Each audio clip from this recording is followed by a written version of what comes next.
అల్లు అర్జున్ని మేము డిఫేమ్ చేస్తున్నాం, మనం అల్లు అర్జున్ చెప్పడం తప్పు. ఆ విధంగా మాట్లాడడం ఎట్లా మాటలు వస్తున్నాయి మీకు అర్థమవుతలేదు. మేము ఎవరిని తప్పు పడుతున్నాం. ఇక్కడ జరుగుని సినిమా హీరోని చూడాలని చిన్నపిల్లలకు కానీ పెద్దోళ్ళకు కానీ క్రేజీ చూడాలనిపిస్తుంది. స్టాంపేడ్లో బౌన్సర్లు పోలీసులు కూడా కంట్రోల్ చేయలేని విధంగా వచ్చిండ్రు. చెప్పినప్పుడు పోలేదని చెప్పి పోలీసు వాళ్ళు ఇచ్చిన రిపోర్టు సీఎం గారు అసెంబ్లీలో ప్రవేశపెట్టడం, అక్బరుద్దీన్ గారు అడగడం, దానికి సమాధానం చెప్పండి. దాన్ని మీరు గోరంతలు కొండంతలుగా చేసి విపరీతంగా మాట్లాడద్దు. ఇది అంతా కూడా మేము మొన్ననే నేను రావడం జరిగింది. ఇమీడియట్ గా సీఎం గారు చెప్పగానే సీఎం గారితో అంతమంది డాక్టర్లతో మాట్లాడుతున్నాం. ఇలా సినిమా ప్రొడ్యూసర్ గారు కూడా స్వయంగా రోజు నాతో మాట్లాడుతున్నాం. మాకు నిజంగా కూడా 15 రోజులకెళ్ళి మాకు సినిమాకు మేము డబ్బుల కోసం కాదు, ఆ వృత్తిలో ఉన్నాం కాబట్టి ఎన్నో సినిమాలు తీసినాం. కొన్నిట్లా లాస్ వస్తుంది, ప్రాఫిట్ వస్తుంది, పైసలు ముఖ్యం కాదు మాకు అని మేము తీసిన మా ప్రొడక్షన్ లో ఒక అమ్మాయి చనిపోవడం, ఒక రేవతి చనిపోవడం మనసు తెలిసిందని చెప్పి వారు ఇప్పుడే నేను వస్తుంటేనే వారు ఎక్కడ కలవడం జరిగింది. అంటే ఓపెన్ గా వాళ్ళిద్దరు వాళ్ళే మేము అడగలేదు. వాళ్ళు ఏదో ప్రతి ఒక్కరిని బాధ కలిగించే విషయంలో రాజకీయాలు జోడించొద్దని మాత్రం అన్ని పార్టీల్లో ఉద్యమం జరుపుతున్నా. మీరు అల్లు అర్జున్ సపోర్ట్ చేసి మీ అల్లు అర్జున్ గారు వాళ్ళన్నా వాళ్ళ ఫాదర్ అన్నా వారు తీసిన ఆహా ఇలా తెలుగు మూవీ దాంతో ఎంతో మంది తెలుగు రాష్ట్రాల్లో ప్రజలు మంచిగా ఎంజాయ్ చేస్తున్నారు. వాళ్ళకు మంచి పేద ప్రజలు మల్టీప్లెక్స్లలో ఎంజాయ్ బయట హోటల్స్ పోలేని వాళ్ళు పేద ప్రజల కోసం మంచి ఛానల్ పెట్టినారు. అలాంటి వారి కోసం వాళ్ళ మూవీ అడిగినప్పుడు కూడా మేము అన్ని ఫెసిలిటీస్ ఇచ్చినాం, అన్ని బెనిఫిట్స్ ఇచ్చినాం. మీరు రాజకీయం చేసి మీ అట్లా చెప్పడం మీ రాజకీయ నిదర్శనానికి, మీ అజ్ఞానానికి నాకు బాధ అనిపిస్తుంది. ఈ ఇన్సిడెంట్ లో మీరు కాంగ్రెస్ పార్టీని తీసుకొచ్చి ఈ పార్టీని తీసుకొచ్చి మాట్లాడడం తప్పది. జరగని సంఘటన జరిగింది, అందరం బాధపడుతున్నాం. కామన్ మ్యాన్, రాజకీయ పార్టీలు కాదు. దయచేసి ఇక్కడికైనా ఫుల్ స్టాప్ పెట్టమని విజ్ఞప్తి చేస్తున్నాను. నేను అనుకోని సంఘటన జరిగినప్పుడు డెస్టినీ దేవుడు అట్లా రాసి పెట్టిందని, రేవతి మన కళ్ళ ముందర చనిపోయి భర్తను బతికించిందంటే అందరం ఏడుస్తున్నాం. ఒక సీఐ అన్నాడు ఇవ్వాలి నిన్న 15 నా చేతుల్లో చచ్చిపోయింది, నాకు ఏడుపు వస్తుంది, నాకు 15 రోజులకే నిద్ర పడుతుంది. అట్లా ప్రొడ్యూసర్ కానీ నేను కానీ వీళ్ళు కానీ అందరూ ప్రస్తుతం కానీ ఇలాంటి టైంలో రోజు ఒక నాయకుడు మాట్లాడడం, ఇప్పటికెళ్ళి నేను రాజకీయాలు మాట్లాడుకోలేదు. నేను అవసరం ఉంటే నేను మొన్న చెప్పినా మళ్ళీ ఇవాళ వస్తానని చెప్పి రేపు వస్తాను. తప్పకుండా నేను బాధ్యతగా తీసుకుంటాను. గవర్నమెంట్ తో పాటు ఆ పిల్లల్ని చదివించే బాధ్యత కూడా నాదేనని చెప్పి మొన్న చెప్పాను. కోమటిరెడ్డి ప్రతీక్ ఫౌండేషన్ నేను మనీ గురించి అని కాదు, తల్లి లేని పిల్లలు, ఆయన ఆరోగ్యం బాగాలే, ఆయన చేసేది 20,000 నౌకర్లో 20,000 రోజు లివర్ ట్రాన్స్ప్లాంట్ టాబ్లెట్ వేసుకోవాలి. తప్పకుండా కుటుంబాన్ని అలాంటి వాళ్ళకి అవార్డు రాలే, జేబీఎం సినిమా లాంటి వాటికి. కానీ ఇవాళ పోలీస్ అధికారులు చట్టబద్ధంగా ఉండేటువంటి డ్యూటీలో ఉంటారు. వాళ్ళని బట్టలు ఇప్పేసి ఒక స్మగ్లర్ పాత్రలో ఉండేటువంటి ఒక స్మగ్లింగ్ చేసేటువంటి హీరోలు పోలీస్ అధికారులను పోలీస్ స్టేషన్లలో బయట బట్టలు ఇప్పేసి నిలబెట్టి యథేచ్ఛగా స్మగ్లింగ్ చేసేటువంటి సినిమాలకు మాత్రం కేంద్రం నుంచి అవార్డులు వస్తున్నాయి. ఏం చేయాలి? ఇలాంటిదైనా మీరు ప్రోత్సహించేది? ఏ సినిమాను మేము గౌరవిస్తాం. సినిమాను ఒక ఎంటర్టైన్మెంట్, పబ్లిక్ ఉంటుంది. కానీ పబ్లిక్ ఎలాంటి మెసేజ్ ఇస్తారు? స్మగ్లర్ హీరోలు అవుతారంట, ఒక అవేర్నెస్ ఇచ్చేటువంటి లాయర్ జీరో అయితే ఎట్లా? ఒకవేళ అక్కడ స్మగ్లింగ్ జరుగుతున్నప్పుడు దాన్ని కట్టడి చేసేటువంటి పోలీస్ అధికారి జీరో ఎట్లా అవుతాడు? ఇది సమాజం ఆలోచించాలి. కాబట్టి సినిమా యాక్టర్లైనా, సినిమా ప్రొడ్యూసర్స్ అయినా, డైరెక్టర్లైనా ఈ సమాజాన్ని ఒక ఉన్నతమైనటువంటి సన్మార్గంలో తీసుకెళ్లేటువంటి లక్షణాలు, ఇతరుల గురించి తప్పించేటువంటి భావాన్ని, ఇతరులకు హెల్ప్ చేసే భావాన్ని, ఇతరుల గౌరవాన్ని కాపాడే విధంగా సినిమాలు ఇస్తే సమాజం నడుస్తుంది. అదే మరి వేరే ఆలోచనలతో పోతే నిన్న ఒక అతనట మహారాష్ట్రలో 2 మర్డర్ కేసులు ఉన్నాయి, తప్పించుకొని తిరుగుతున్నాడు చాలా రోజులు.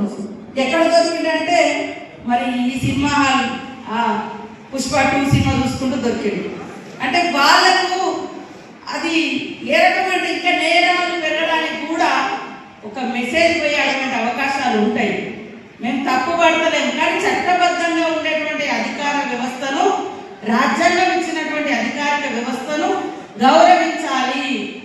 అలాంటి మెసేజ్ ఖచ్చితంగా ప్రతి ప్రొడ్యూసర్, యాక్ట్ చేసేటువంటి యాక్టర్లు అది ఫాలో కావాల్సిన అవసరం ఉంది. కాబట్టి ఈరోజు సమాజం యొక్క ఉన్నతి మనందరి ఉన్నతి. ఇక్కడ అల్లు అర్జున్ గారి మీద కేసు ఎందుకు కట్టాల్సి వచ్చింది అనేది నిన్న మొన్న పోలీసు వాళ్ళు క్లియర్గా చెప్పారు. ఏంటంటే ఇది కేవలం బాధ్యత లేకుండా వ్యవహరించడం వల్లనే జరిగింది అనేది క్లారిటీగా మీకు విజువల్స్తో సహా నిన్న పోలీస్ డిపార్ట్మెంట్ ఎందుకు చూపించాల్సి వచ్చిందంటే దీన్ని చూపించాల్సిన అవసరం లేదు. ఆల్రెడీ కేసు ఫైల్ అయింది. ఇదే అల్లు అర్జున్ గారు మంచిగా ఆ రోజు ఏ రోజు అరెస్ట్ అయ్యి బయటకు వచ్చిన రోజు ఒక రెస్పాన్సిబుల్ సిటిజన్ లెక్క మాట్లాడాడు.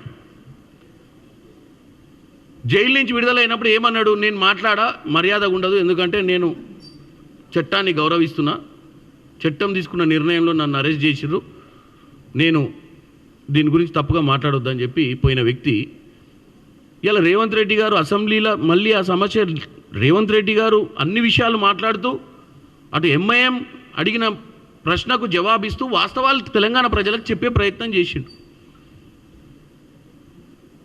అంటే మొదట్లో పోలీసులు పర్మిషన్ ఇచ్చిరని చెప్పి వీళ్ళంటే పోలీసులు పర్మిషన్ ఇవ్వలేదు, వాళ్ళు అప్లికేషన్ పెట్టుకుంది వాస్తవం కానీ పర్మిషన్ ఇవ్వలేదు మేము అనేది, పర్మిషన్ కోసం కమ్యూనికేట్ కూడా చేయలేదని చెప్తూనే అక్కడ ఎలా జరిగింది ఇన్సిడెంటు. ఆ ఇన్సిడెంట్ జరిగినప్పుడు అల్లు అర్జున్ గారే బేసిక్గా ఏంటంటే ఆయన సెకండ్ టైం ఎప్పుడైతే మొన్న 21వ తారీఖు నాడు రేవంత్ రెడ్డి గారు ఎప్పుడైతే అసెంబ్లీలో మాట్లాడిరో, అసెంబ్లీలో మాట్లాడిన తర్వాత రేవంత్ రెడ్డి గారు ఏమన్నారు, మేమే వీళ్ళకు ప్రమోషన్స్ కోసము స్పెషల్ షోలు వేసుకొని పర్మిషన్లు ఇచ్చి వాళ్ళ ఇండస్ట్రీని కాపాడే ప్రయత్నం చేస్తాం, ఇటువంటి చేస్తే ఇక నుంచి నేను ఉన్న రూల్ స్పెషల్ షో పర్మిషన్లు కూడా ఇయ్యనని చెప్పడానికి కారణం ఏంది, మీరు బాధ్యతగా వ్యవహరించకపోతే సామాన్యులకు ఇబ్బంది అయ్యేటప్పుడు ఇటువంటి నిర్ణయాలు తీసుకొస్తుందని చెప్పాడు. సాయంత్రం ప్రెస్ మీట్ పెడుతుర్రు 7ంటికి అల్లు అర్జున్ గారు. అంటే అందరూ ఏం ఎక్స్పెక్ట్ చేస్తారు, ఒక కన్స్ట్రక్టివ్ లైన్లో ప్రభుత్వం ఏదైతే అసెంబ్లీలో ముఖ్యమంత్రి గారు మాట్లాడిన లైన్లనే ఆయన కూడా ఇండస్ట్రీకి చెప్పాల్సిందే, ఇదంతా అయిపోయింది కాంట్రడిక్షన్, ఆయన వల్ల తప్పు జరిగింది, నాకు సినిమా థియేటర్ పోయినా సినిమా థియేటర్ బయట ఒక మహిళ చనిపోయిందని, మహిళ కొడుకు సీరియస్గా ఉండి హాస్పిటల్ పోయిండన్న విషయమే నాకు తెలియదు, నెక్స్ట్ డే మార్నింగ్ దాకా తెలియదు, పోనీ థియేటర్లో పోలీసులు వచ్చి నాకు ఏం చెప్పలేదు అన్న దాన్ని ఆల్రెడీ క్లియర్గా మనకు విజువల్ చూపించారు. పోలీసులు పైకి పోయిర్రు, ఇన్ఫర్మేషన్ ఇచ్చిర్రు, బయటికి తీసుకొచ్చిర్రు. ఆఖరికి ఏసీపీ గారు చెప్పిర్రు నేను పోయి ఆయనతో మాట్లాడతా అని చెప్తే మాట్లాడిచ్చే ప్రయత్నం కూడా చేయలేదు వాళ్ళ పిఏలు. వాస్తవ పరిస్థితి చెప్దామంటే 3,000కు ఒక టికెట్ 12,000 రూపాయలు పెట్టి సినిమా థియేటర్కి వెళ్తే థియేటర్లో చనిపోయిన 11వ రోజు వరకు వీళ్ళు ఎవరు హీరో కానీ ప్రొడ్యూసర్ కానీ ఎవరు కానీ ఆ కుటుంబాన్ని, చనిపోయిన కుటుంబాన్ని కానీ హాస్పిటల్లో చావు బతుకుల మధ్యలో ఉన్న పిల్లవాడిని పరామర్శించడానికి కూడా పోలేదు అధ్యక్ష. ఇది ఏ రకమైన మానవత్వం అధ్యక్ష, నాకు అర్థం కాలేదు. ఇలాంటి మానవత్వం లేకుండా వ్యవహరించిన వాళ్ళను పోలీసులు విధి నిర్వహణలో భాగంగా పోలీస్ స్టేషన్కు తీసుకెళ్తే ఒక ఆయన ట్విట్టర్లో పెడతాడు అడ్డగోలుగా 10 ఏళ్ళు మంత్రి చేసి ఉద్యమాలు చేసినామని చెప్పుకునేటోళ్ళు, ఉద్యమాల సమయంలో సినిమా షూటింగ్లే జరగొద్దని దాడులు చేసిన వ్యక్తులు ఇవాళ అతను భగవత్ స్వరూపుడు, అసలు అతన్ని పోలీసులు ముట్టుకుంటారా? అసలు ఈ రాష్ట్రం ఏమైపోతుంది? రాష్ట్రం ఉంటుందా? ఈ రకంగా రాజకీయ పార్టీలు అధ్యక్ష, రాజకీయ పార్టీలు ప్రజాప్రతినిధులుగా చనిపోయిన ప్రాణాల విలువ లేకుండా చావుకు కారణమైన ప్రత్యక్షంగా పరోక్షంగా అయిన వాళ్ళని పోలీస్ స్టేషన్కు విచారించడానికి పిలిస్తే కూడా అది కూడా తప్పుపట్టి ప్రభుత్వాన్ని బద్నాం చేయాలి, ముఖ్యమంత్రిని తిట్టాలని ఎంత నీచమైన భాష వాడింది అధ్యక్ష. యూట్యూబ్లలో మీరు చూడండి. నాకేముంటుంది అధ్యక్ష, ఏంది ఆ సినిమాకు స్పెషల్ రిలాక్సేషన్స్ ఇచ్చి ఇవాళ సినిమా ఏదైతే వ్యాపారం చేసిందో సినీ పరిశ్రమను ప్రోత్సహించాలని మొదటి వారం అత్యధికంగా సినిమా ధరలతో టికెట్లు అమ్ముకోవడానికి, స్పెషల్ షోలు వేసుకోవడానికి బెనిఫిట్ షోలు వేసుకోవడానికి ప్రత్యేకమైన అనుమతులు ఇచ్చింది నా ప్రభుత్వమే కదా, మా ప్రభుత్వమే అధ్యక్ష. సినీ పరిశ్రమను ప్రోత్సహించాలనే మా విధానం. ప్రోత్సహించే క్రమంలో తెలంగాణ ప్రజల ప్రాణాలు తీసుకుంటే కూడా వాళ్ళని ఏమనొద్దు అని అంటే మీరు లా చేయండి అధ్యక్ష. మరి స్టేట్కు లా అథారిటీ ఉందో లేదో నాకు తెలియదు, కానీ star, film star, super stars or political stars is having some special privilege. If they murdered anyone also we need not to prosecute or otherwise we need not to book any case against these personalities అని మనం మీరు చట్టం చేస్తా అంటే సినీ ప్రముఖులకు కానీ రాజకీయ ప్రముఖులకు కానీ స్టార్లని ఫీల్ అయ్యే వాళ్ళ పట్ల ప్రత్యేకమైన చట్టం ఉంటుంది. వాళ్ళ మీద కేసులు పెట్టొద్దని మీరు ఏమైనా చట్టం చేస్తే ఆ చట్టం అమలు చేస్తాం అధ్యక్ష. ఈ రోజున్న డాక్టర్ బాబాసాహెబ్ అంబేద్కర్ ఇచ్చిన చట్టం ప్రకారము దీనికి కారణమైన వాళ్ళను ప్రత్యక్షంగా పరోక్షంగా కారణమైన వాళ్ళందరి మీద కేసులు కట్టి పోలీసులు విచారణ చేయాల్సిందే, బాధితులను శిక్షించాల్సిందే అధ్యక్ష.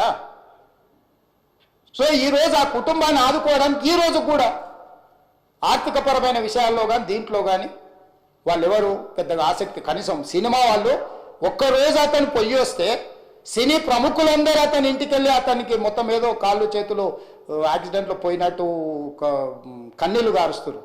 ఈ సినీ ప్రముఖులు ఒక్కరైనా హాస్పిటల్ పోయినరా అధ్యక్ష?